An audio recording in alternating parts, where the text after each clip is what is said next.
दोस्तों एक कहानी सुनाऊंगा जो महाभारत काल से जुड़ी हुई एक घटना है। एक बार एक व्यक्ति युधिष्ठिर, महाराजा युधिष्ठिर थे, उनके पास आता है, सुनता है कि बहुत दानी है, बहुत इंसाफ करते हैं। युधिष्ठिर का नाम सब जानते थे, धर्मराज थे युधिष्ठिर। वो जाता है युधिष्ठिर के पास और वो कुछ काम कर रहे थे तो धीरे से हिम्मत जुटा के कहता है कि महाराज ऐसा हमारी पुत्री की शादी है, हमें कुछ आर्थिक मदद की जरूरत है। तो वो बिजी थे, वो कह देते हैं कि कल आना, कल हम सुनेंगे तुम्हारी बात। वो जाते हैं तो रास्ते में उन्हें भीम मिल जाते हैं। तो भीम कहते हैं क्या बात है, इतने उदास क्यों लौट रहे हो, क्या हो गया? राजा के पास गए थे? बोले हाँ राजा के पास गया था।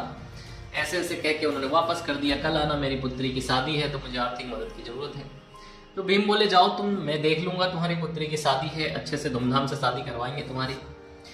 तो भीम घर आते हैं, वहां से कुछ सैनिकों को लेते हैं और पूरे नगर में ढिंढोरा पिटवा देते हैं कि महाराजा युधिष्ठिर ने काल पर विजय प्राप्त कर ली है, अब समय उनके वश में है।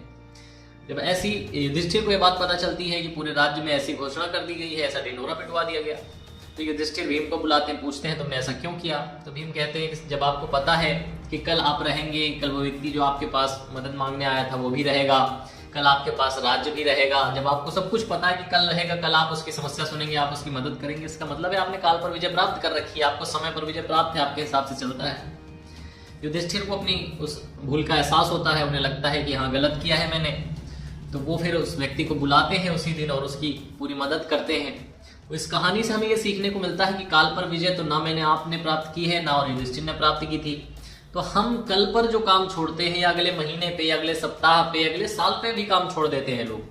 तो आपने तो काल पर विजय नहीं प्राप्त कर रखी है, तो आपको कैसे पता है कि परिस्थितियां यही रहेंगी, तुम यही रहोगे और वो काम जो आज लाभ दे रहा है वही लाभ वो कल भी दे रहा होगा? आपको कुछ पता नहीं है, लेकिन आप फिर भी आज नहीं करना चाहते हैं और कामों को कल टाले जा रहे हैं, कल टाले जा रहे हैं। आप एक विद्यार्थी हैं, तब भी आज का काम आप कल टाल रहे हैं, आप कोई और काम कर रहे हैं, आप घर बार के काम हैं उन्हें भी आज के कल टाल रहे हैं।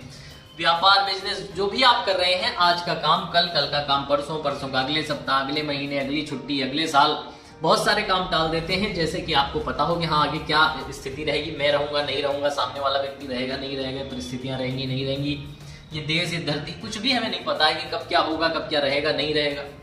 लेकिन फिर भी हम ऐसी गलतियां कर रहे हैं। तो इस कहानी से अगर आपने कुछ सीखा है तो आप काम को कल पर छोड़ना बंद करिए, क्योंकि कल पर आपका नियंत्रण नहीं है, आने वाले समय पे आपका नियंत्रण नहीं है। तो प्रयास आपका ये होना चाहिए कि जो भी चीज करनी है वो आज करें, अभी करें, अभी से शुरू कर दें। अगर कंप्लीट नहीं कर पा रहे तो उस काम को शुरू जरूर कर दें, क्योंकि आपने कल, परसों, अगले साल नहीं देखा है। उम्मीद है कहानी आपको कुछ सिखाती है। Thank you for watching this video.